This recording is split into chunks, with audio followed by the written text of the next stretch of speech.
तो कहा,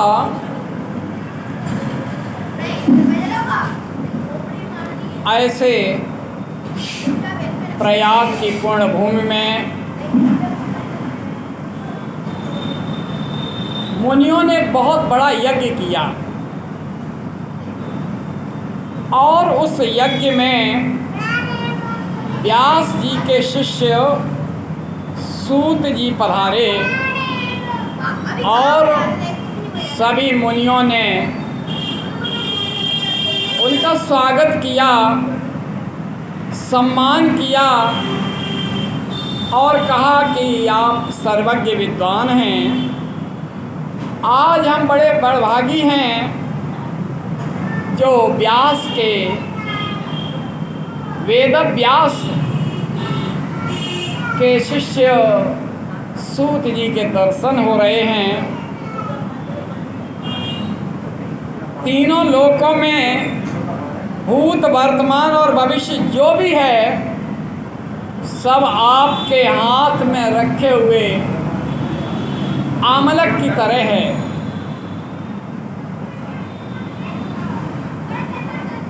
हे सूत जी, इस समय चारों ओर आपके ही ज्ञान की चर्चा है, क्योंकि ज़्यादातर पौराणिक आख्यानों में शौनक आदि ऋषियों के द्वारा प्रश्न किया जाता है और सूत जी समाधान देते हैं। खास तौर पर नैमिषारण्य में हर एक प्रसंग में आता है, एकदा नैमिषारण्य ऋषिया शौनकादयः। लेकिन आज यहाँ प्रयागराज में समागम है और कहा कि घोर कलयुग आने पर, जब घोर कलयुग आएगा सभी वर्ण सभी वर्ग धर्मच्युत हो जाएंगे, सभी अधर्म का पोषण करेंगे और ऐसी स्थिति में जो पारिवारिक संबंध हैं, ना माता पिता का पुत्र सम्मान करेगा, आदर करेगा, बल्कि इतना निरादर करेगा कि माता और पिता को कभी कभी इतनी ग्लानि होगी कि इससे अच्छे हम निसंतान ही होते। ऐसे सारा समाज ब्रह्म ज्ञान से शून्य हो जाएगा। हे महामुनि सूत जी, ऐसा कोई उपाय बताइए जिससे इस संसार का कलयुग में, विशेषकर कलयुग में उद्धार हो। सूत जी कहते हैं, हे महात्माओं, आपने बहुत अच्छी बात पूछी है, क्योंकि ये प्रश्न तीनों लोकों के हित में है। मैं गुरुदेव व्यास का स्मरण करके आप लोगों को स्नेहपूर्वक इस विषय का वर्णन करूंगा, क्योंकि भगवान आशुतोष भोलेनाथ ही ऐसे हैं जो क्षणिक भक्ति में ही प्रसन्न हो जाते हैं। अभी आगे आपको किस तरह प्रसन्न हो जाते हैं, भस्मासुर जैसे।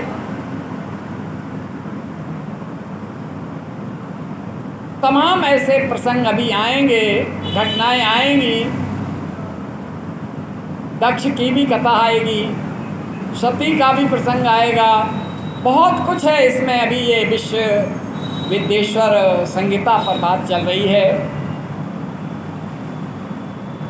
तो कहा कि पाप राशियों, कितना भी पाप हो क्षण में ही दूर हो जाता है। वह है शिव महापुराण की कथा। हे ब्राह्मणों, जिसने कभी धर्म नहीं किया, कदाचार से अर्थ का संचय किया और वासना सक्त होकर के कामरत रहा और उसे भी मोक्ष का मार्ग दिलाने का काम अगर कहीं है तो वो शिव महापुराण में है। भगवान शिव की कृपा से ही, उनकी ही वाणी से जो प्रकट हुआ पुराण, तो यहाँ बताया है कि पुराणों की संख्या में, पुराणों में श्लोकों की संख्या एकमात्र पुराण था, केवल पुराण शब्द, और उसमें भगवान शिव ने 100 करोड़ श्लोकों की रचना की। 100 करोड़ श्लोक वह पुराण ग्रंथ हुआ। अब क्या हुआ कि व्यास जी ने उन 100 करोड़ों श्लोकों को विभाजित करके 18 पुराण कर दिए। 100 करोड़ और उनमें भी संख्या श्लोकों की घटाई। अब हम शिव महापुराण की जब बात सूत जी कहते हैं कि आदर पूर्वक सुनो, यहाँ पर इस शिव पुराण में 12 खंड वेद थे। विद्येश्वर संहिता सबसे पहली, जिसका हम पाठ कर रहे हैं, रुद्र संहिता, विनायक संहिता, उमा संहिता, मातृ संहिता, एकादश रुद्र संहिता, कैलाश संहिता, शतरुद्र संहिता, कोटि रुद्र संहिता और धर्म कोटि, सहस्र कोटि रुद्र संहिता, वायवीय संहिता और धर्म संहिता, ये 12 खंड थे,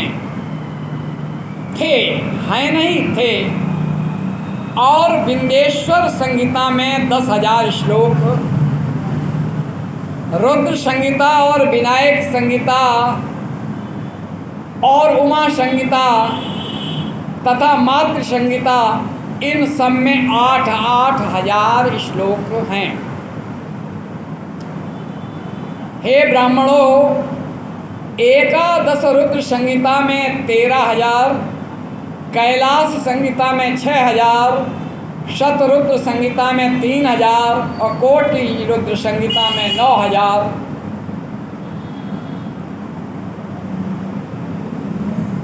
सहस्र कोटि रुद्र संहिता में 11,000, वायवीय संहिता में 4,000 और धर्म संहिता में 12,000 श्लोक हैं। इस प्रकार से शिव पुराण की श्लोक संख्या 1 लाख है। 1 लाख श्लोक हैं यहाँ पर शिव पुराण में। लेकिन जब व्यास जी ने उसका संक्षेपीकरण किया, संक्षिप्त किया, तो शिव पुराण में जो 1 लाख श्लोक थे और उन्हें व्यास जी ने 24,000 श्लोक में कर दिया। संक्षिप्त करके 24,000 श्लोक में किया और जो 12 खंड थे वे 7 खंडों में परिवर्तित हो गए।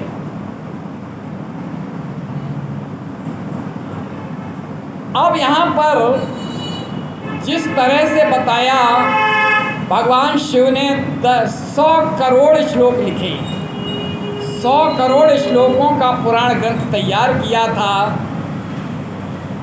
द्वैपायन व्यास जी ने, महर्षियों, आदि महर्षियों ने उनको विभाजित करके, जैसे 1 लाख श्लोकों को 24,000 श्लोकों में बांध करके शिव पुराण संक्षिप्त कर दिया और उन अन्य श्लोकों के लेकर के 18 पुराणों की रचना की, शिव पुराण सहित। और अब संपूर्ण श्लोकों पुराणों में 100 करोड़ से घट कर के केवल 8 लाख श्लोक रह गए हैं 18 पुराणों में। बिल्कुल ऐसे समझें कि 1 लाख श्लोक जब शिव महापुराण में थे और उन्हें व्यास जी ने संक्षिप्त करते हुए केवल 24,000 रखे, तो निश्चित रूप से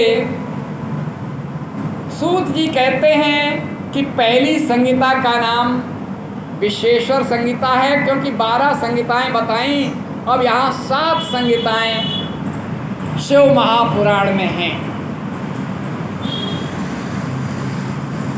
और दूसरी रुद्र संहिता, तीसरी का नाम है शतरुद्र संहिता, चौथी का कोटि रुद्र संहिता और 5वीं का उमा संहिता, 6ठी का कैलाश संहिता और 7वें का वायवीय संहिता। और इस प्रकार अब 7 संहिताएं मानी गई हैं। सूत जी कहते हैं यह निर्मल शिव पुराण भगवान शिव के द्वारा ही प्रतिपादित है। इसे शैव शिरोमणि भगवान व्यास जी की कृपा से जन जन तक जनोद्धार के लिए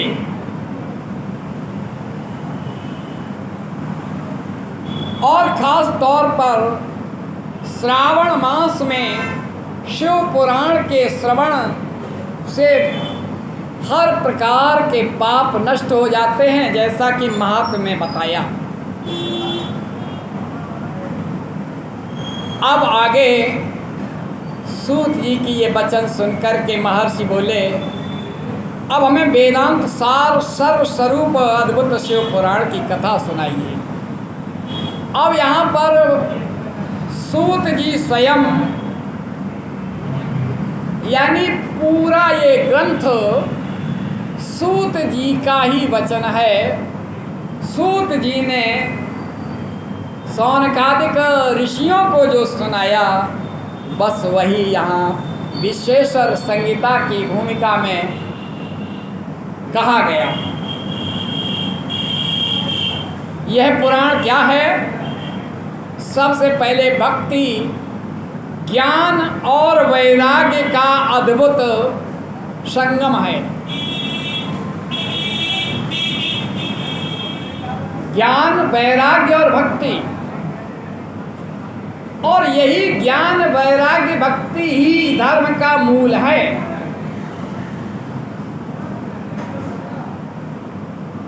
श्रीमद् भागवत महापुराण में भी उल्लेख आता है, उसके महत्व में जो पद्म पुराण के भागवत महात्म्य है, वहाँ पर भी ज्ञान वैराग्य भक्ति के पुत्र हैं।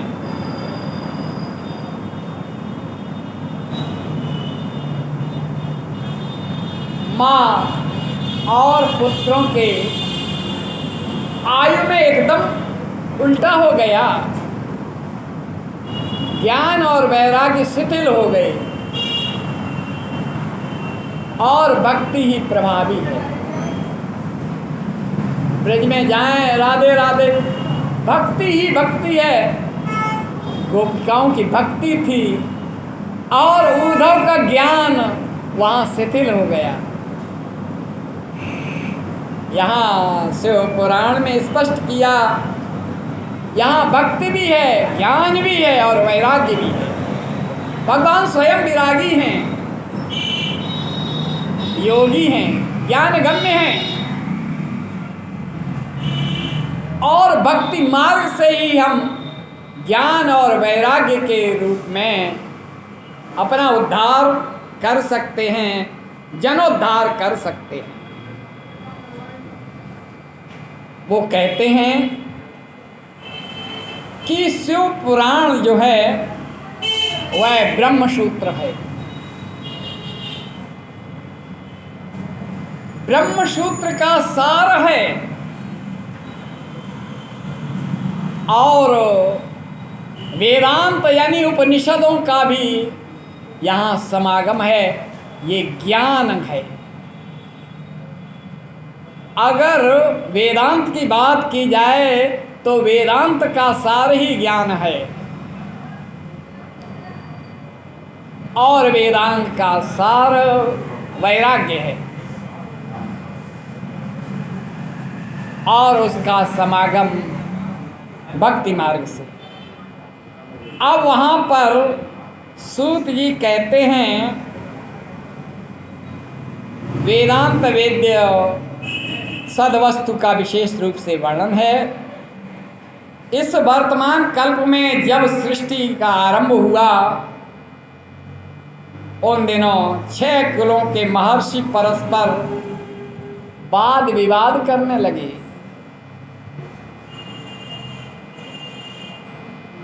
और अलग अलग अपने अपने बात को प्रभावी रखने लगे। कैसा विवाद कि ये प्रमुख हैं, वो कहते नहीं हमारे ये प्रमुख हैं।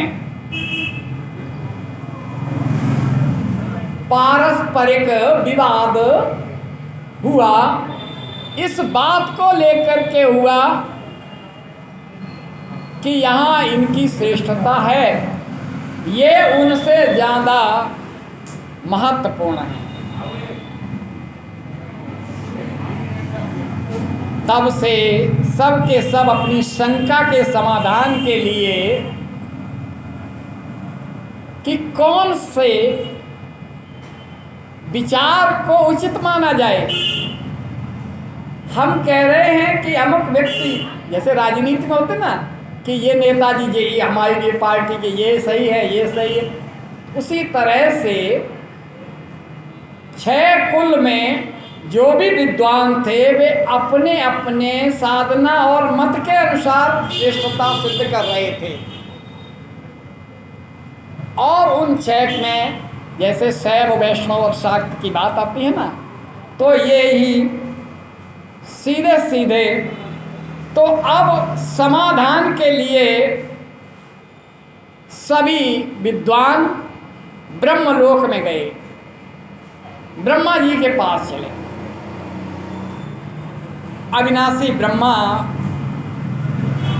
जी का हाथ जोड़ करके अभिवादन किया, प्रभु आप संपूर्ण जगत के पितामह हैं, प्रपितामह हैं, धारण पोषण और सृष्टि की कर्ता धर्ता हैं। हम ये जानना चाहते हैं कि संपूर्ण तत्वों से परे परात्पर पुराण पुरुष कौन है। क्योंकि जो पौराणिक पुराण पुरुष है वही श्रेष्ठ है। अब उसकी जो शाखाएं हम नीचे उनके मत मतांतर में अपनी अपनी श्रेष्ठता की बात करते हैं। ब्रह्मा जी ने कहा जहाँ से मन सहित वाणी उन्हें पाकर लौट जाती है, जहाँ मन और वाणी यानी वह अवर्णनीय है, आप वर्णन नहीं कर सकते, वाणी वहाँ तक नहीं जाती है, लौट आती है। और ब्रह्मा विष्णु रुद्र और इंद्र आदि से युक्त ये संपूर्ण जगत समस्त भूतों और इंद्रियों के साथ पहले प्रकट हुआ। वे ही ये देव महादेव सर्वज्ञ और उत्कृष्ट जगत के स्वामी हैं। भक्ति से ही उनका साक्षात्कार होता है, दूसरे किसी उपाय से उनका दर्शन नहीं होता। रुद्र हरिहर और अन्य देवेश्वर भक्ति मार्ग से ही दर्शन देते हैं। अब कहा कि आखिर वह पुराण पुरुष क्या है। यहाँ रुद्र भी उस श्रेणी में नहीं है। वह तेजोमय लिंग है।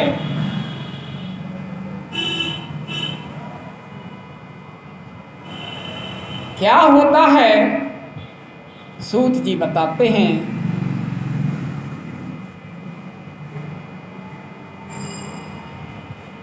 एक व्यवहारिकता में देखें, हमने अवतारों की बात कहने के लिए कहा था। अवतार क्या है?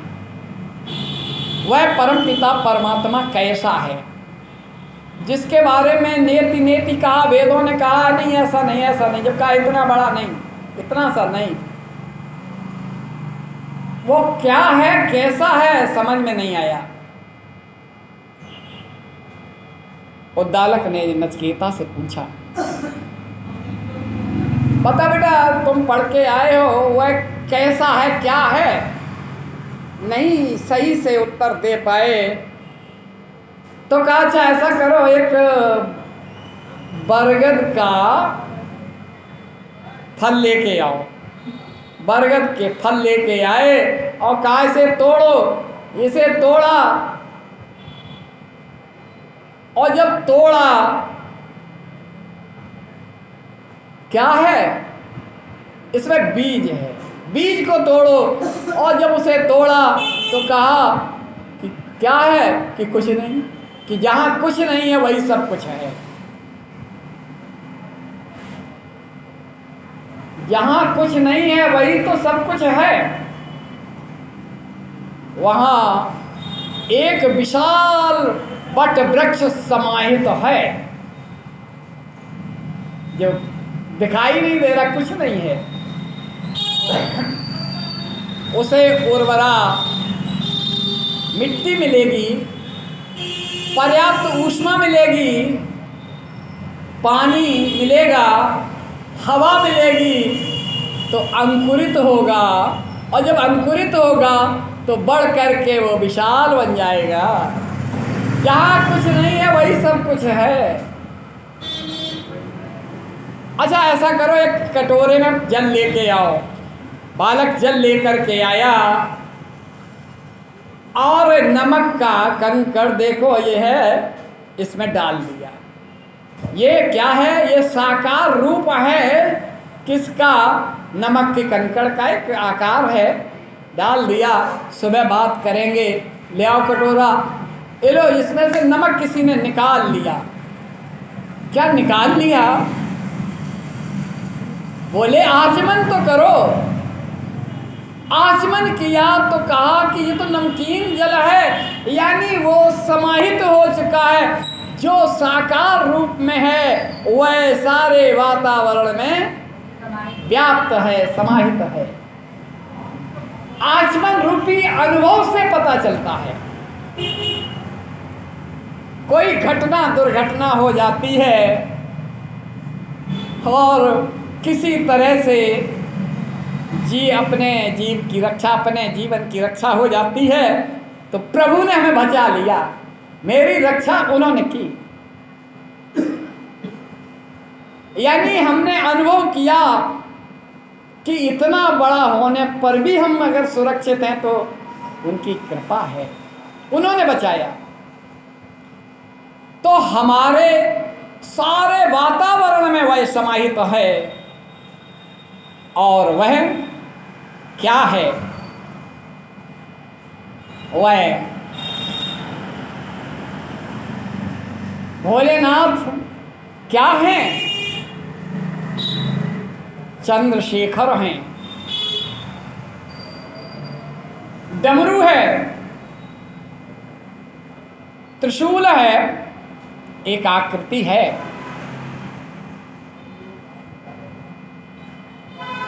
देखें, जब भाषा के रूप में प्राकृत थी, प्राकृत भाषा,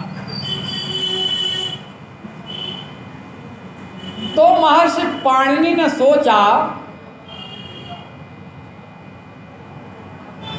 कि हम इसे संस्कार देंगे। संस्कार का मतलब होता है नियम में बांधना, नियम में बांधना ही संस्कार है।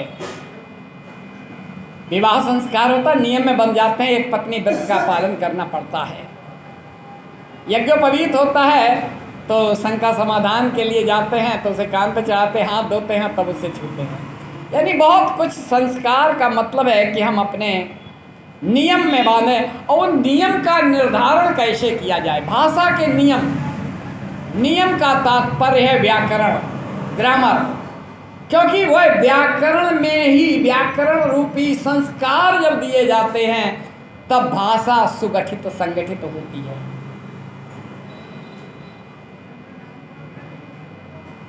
अब पाणिनि जी ने तपस्या की, भोलेनाथ की तपस्या की।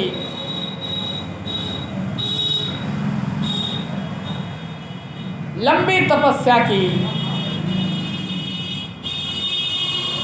और जब भोलेनाथ प्रकट हुए और उन्होंने डमरू बजाया, उस डमरू की ध्वनि से उन्होंने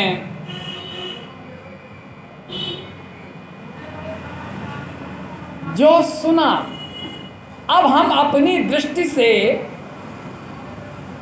उस शब्द को, उस नाद को कैसे लेते हैं, तो हमारे व्याकरण का 14 सूत्र जिसे नाम दिया गया माहेश्वर सूत्र,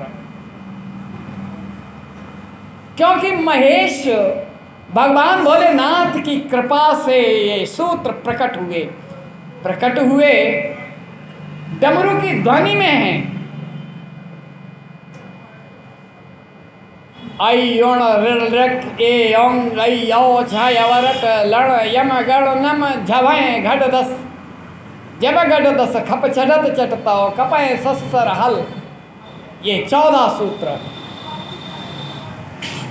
ये हमारी वर्णमाला भी है। इसी को जब सुना होगा, डमरू की ध्वनि से सुना होगा, तो कैसे सुना होगा? अयोण के अंगयो छय वरट लड़यम गणनम गवय जबय घट दस जब घट दस खप छटत चटताओ कपय सस सर हल।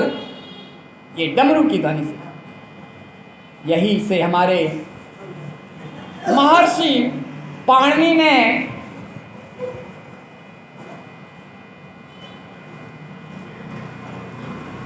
बयालीस प्रत्याहार बनाए। इन्हीं माहेश्वर सूत्रों से ही पूरा व्याकरण तैयार हुआ। फिर वह व्याकरण को जब भाषा में बांध दिया गया तो भाषा हो गई संस्कारवान, संस्कृत हो गई, अर्थात संस्कार, जिस भाषा को संस्कार दिए गए वह संस्कृत है। संधि, समास, कारक, प्रत्यय, उपसर्ग, ये सारे के सारे जो विधान हैं पाणिनि के, उनका मूल यही माहेश्वर सूत्र हैं, जिनसे प्रत्याहार बने और प्रत्याहारों से जब काम हुआ। कहने का तात्पर्य स्पष्ट है कि वो भोलेनाथ साकार रूप में हैं और ये शिवलिंग, ये अकल है, वो काल, यानी जहाँ पर स्वरूप है और वह ज्योतिर्मय हुआ।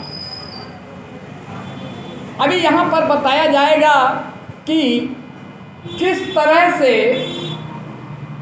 ब्रह्मा जी और विष्णु जी में लड़ाई हो गई। अभी आएगा प्रसंग, पहले क्रम से चलें तो शिव महापुराण की जो बात आ रही थी तो कहा स्तोत्रेण श्रवणं तस्य वचना वचसा कीर्तनं तथा मनसा मननं तस्य महासाधनमुच्यते। 3 साधन हैं। सबसे पहले कहा श्रवण, सुनना, सुनने का काम कर रहे हैं कान।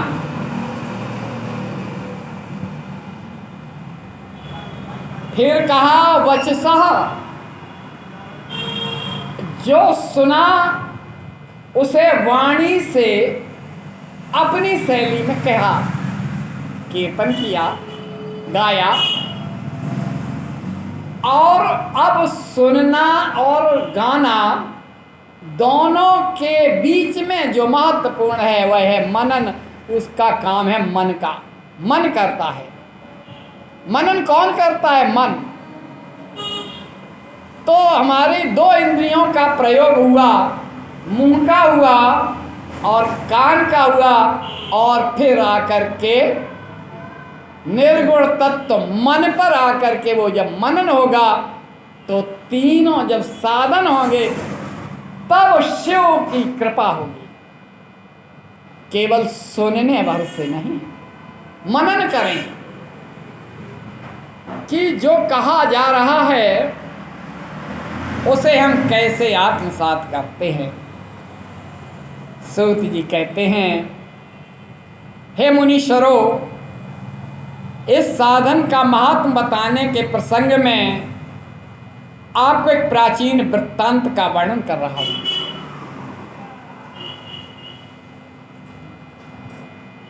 अब देखें, सूत जी कहते हैं कि श्रवण, कीर्तन और मनन, इन तीनों साधनों के अनुष्ठान में समर्थ न हो तो कहीं हमें पुराण वाचन हो रहा हो, हम नहीं सुन पाए, न हमने भजन किया न मनन किया, यानी इन तीनों से मुक्त यानी अलग हैं, तो क्या करें? तो कहा कि फिर लिंग की स्थापना, लिंग के कई भेद बताए गए हैं। शिवालय में लिंग अलग हिसाब का है, और हम खास तौर पर इसमें अभी आएगा पार्थिव लिंग की बात। पार्थिव लिंग, मिट्टी के शिवलिंग, और यहाँ पर आगे आएगा प्रसंग, 1,00,000 शिवलिंग बनाए, यानी एक ये भी अनुष्ठान है जिसका आगे वर्णन आएगा। तो कहा, फिर एक प्रश्न हुआ कि स्वरूप और लिंग। स्वरूप हमने बता दिया, चंद्रशेखर हैं, नीलकंठ हैं, हलाहल पिया। जब समुद्र मंथन का प्रसंग आएगा, हलाहल की बात आएगी, तब आप देखेंगे नीलकंठ हो गए। लेकिन तो दो रूप हुए, एक मूर्ति रूप है और एक लिंग रूप है। अब यहाँ पर कहा कि गुरुओं के मुख से जिस प्रकार सुना है वैसा वर्णन करूंगा। एकमात्र शिव ही ब्रह्म हैं, और वह निष्कल हैं, अर्थात निराकार हैं। जो शिवलिंग है कोई आकार नहीं है, एक लिंग है, एक प्रतीक है। लिंग से तात्पर्य प्रतीक होता है, और निराकार होने के कारण उसकी पूजा का आधारभूत लिंग ही माना गया। जो निराकार है, लेकिन निराकार की आराधना कैसे की जाए, इसलिए वह लिंग स्वरूप हुआ, और उसके प्रकट होने का भी एक कारण है। और आगे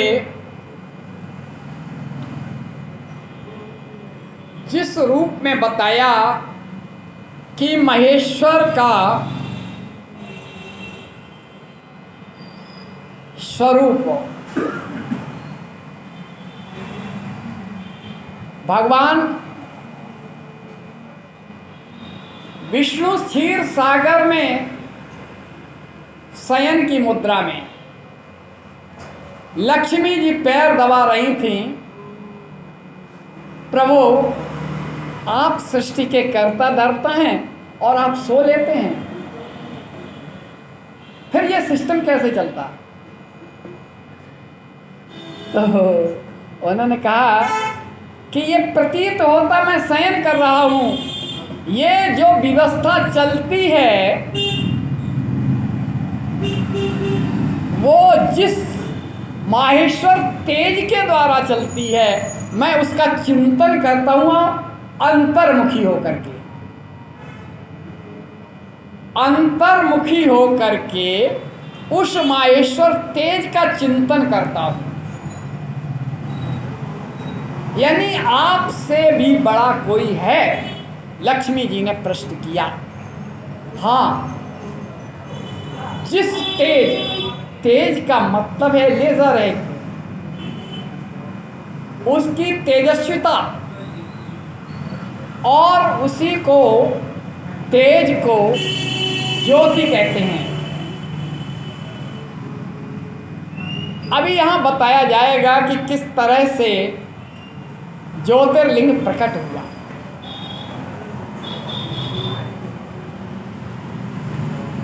तो कहा कि वह ब्रह्म स्वरूप है। जब अवतार की बात आती है ना, तो वो जो माहेश्वर तेज है, तेज का मतलब एक प्रकाश, एक चमक। भा शब्द है, भा माने चमक होता है। भाति में भारतम, भारती में भारतम, भाति में नरतम, भारतम भारतम।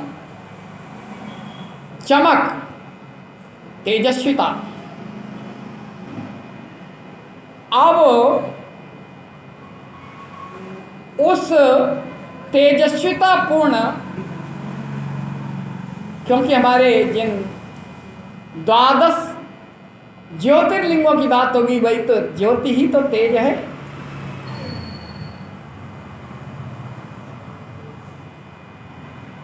अब वहाँ बताते हैं कि सनत कुमार से संवाद करते हुए नंदकेश्वर ने भगवान के निष्कल स्वरूप लिंग के आविर्भाव का प्रसंग सुनाया। ज्योतिर्मय यानी प्रज्वलित, एक तेजस्विता है जिसके अंदर तेज, वह क्यों प्रकट हुआ और उसका क्या कारण था। सबसे पहले, उससे पहले आप समझें कि अवतार क्या है, कितने वर्ग में होता है। वह तेजस्विता, वह माहेश्वर तेज, यानी जो कहें कि बिन पग चले सुने बिन काना और कर बिन कर्म करे बिनाना, ऐसा जो है उसका सबसे पहले 3 विग्रह सामने आए और उन विग्रहों को अंग्रेजी में कहते हैं ना GO और D। हाँ, ठीक है। एक विग्रह जो आया और उसके साथ प्रधान प्रकृति भी चलती है, ब्रह्म के साथ जो प्रधान प्रकृति। तो जो पहला विग्रह आया उसे काम दिया गया G for generate, G for generate यानी निर्माण करना। और जिसे ये दायित्व दिया गया उसे नाम दिया गया ब्रह्मा। अब इस काम के लिए बौद्धिक क्षमता चाहिए निर्माण के लिए, तो वो जो प्रधान प्रकृति आई उसे नाम दिया गया बुद्ध की अधिष्ठात्री शारदा। दूसरा विग्रह जो था, दूसरा विग्रह O for operate, G for generate और D for O for operate. तो ऑपरेटिंग के लिए, पालन के लिए धन की आवश्यकता होगी ना, तो जो प्रधान प्रकृति आई उसे नाम दे दिया धन प्रदात्री लक्ष्मी, महालक्ष्मी। और उस विग्रह को विष्णु नाम दिया गया। तीसरा विग्रह डी संहारक, वह रुद्र और प्रधान प्रकृति आई रुद्राणी के रूप में जो आदिशक्ति है। अब इस तरह से फिर ये हुए उस परम पिता परमात्मा, उसे किसी भी रूप में आप देखें वो निराकार है, उसे आकार में, इन तीन आकारों में विग्रह आ गई। प्रधान प्रकृति भी तीन विग्रह में आ गई। अब इसमें सृष्टि, जनरेट, ऑपरेट और संहार, इन तीनों में काम सहयोग करने के लिए अंशांशावतार सामने आए। यानी हमें ऊष्मा की भी आवश्यकता है, तो ऊष्मा का आधार सूर्य देव हैं, तो वे भी देवता हैं, वे वही उस तेजस्विता के मूल हैं। सूर्य को भी हम सूर्य देव कहते हैं, प्रणाम करते हैं, नमस्कार करने की मुद्राएं हैं हमारे योग शास्त्र में। अब वायु की भी आवश्यकता है, हवा, क्योंकि अगर वायु नहीं होगी तो चेतना नहीं रहेगी। नाश, अगर वायु का संचार रुक जाता है तो बस कह दे तब तो खेल खत्म, सांस पहले नाक देगी जात की हम चल रही कि नहीं।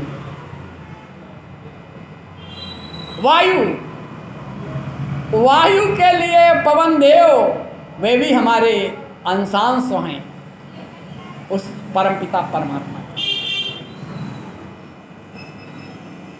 जल वरुण देव हैं। कहने का तात्पर्य है कि जो भी सहयोग करने के लिए पालन, सृष्टि और संहार में जो हैं सहयोगी, वे सब अंशांश हैं, अंशांशावतार हैं।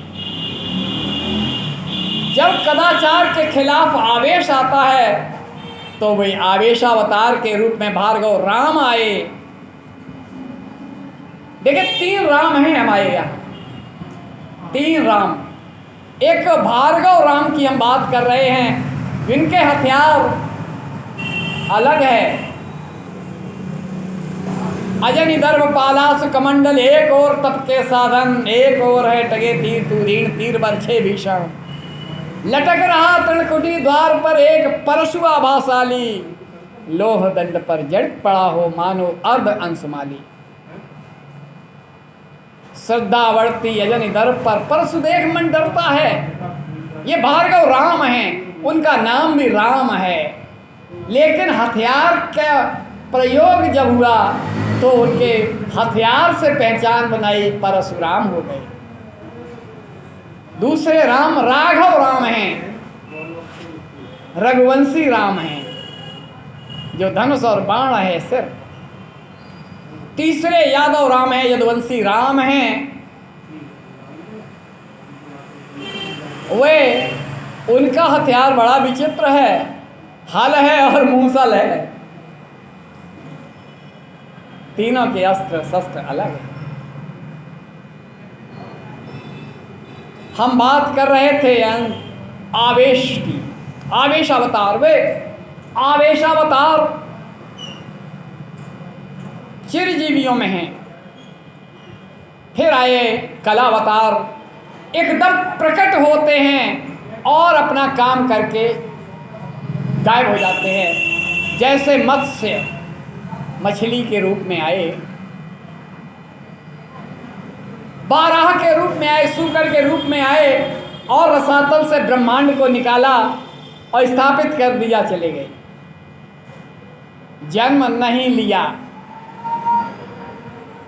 नरसिंह भगवान खंबे से प्रकट हुए और काम कर दिया, प्रहलाद को गोद में ले लिया, अपना वात्सल्य दिया और चले गए।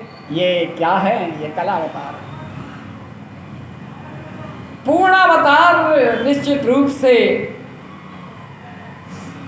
जन्म लेते हैं। ऋषभ हैं, ऋषभ का अवतार, कपिल का अवतार, राम का अवतार। फिर कहा परिपूर्ण तो भगवान श्री कृष्ण हैं, 16 कलाओं से परिपूर्ण। ये बात आज हमने कल कहा था ना, अवतारों की बात करेंगे। अब यहाँ पर भगवान कहते हैं कि ब्रह्मा और विष्णु जी में संघर्ष हो गया, लड़ाई हो गई, और उस लड़ाई का निपटारा करने के लिए जिस ज्योतिर्लिंग का प्राकट्य हुआ, वही लिंग स्वरूप प्रतीक रूप में सारे शिवालयों में स्थापित है। और हम शिवपुराण में जो आता है कि हम उसे पार्थिव लिंग के रूप में बनाते हैं, उपासना करते हैं, पूजन करते हैं और जल प्रवाह कर देते हैं। 1,00,000 पार्थिव लिंग को निर्मित करना, उनका पूजा उपासना करना, उनकी साधना करना और फिर उन्हें विसर्जित कर देना, ये पूरा विधान आगे आएगा।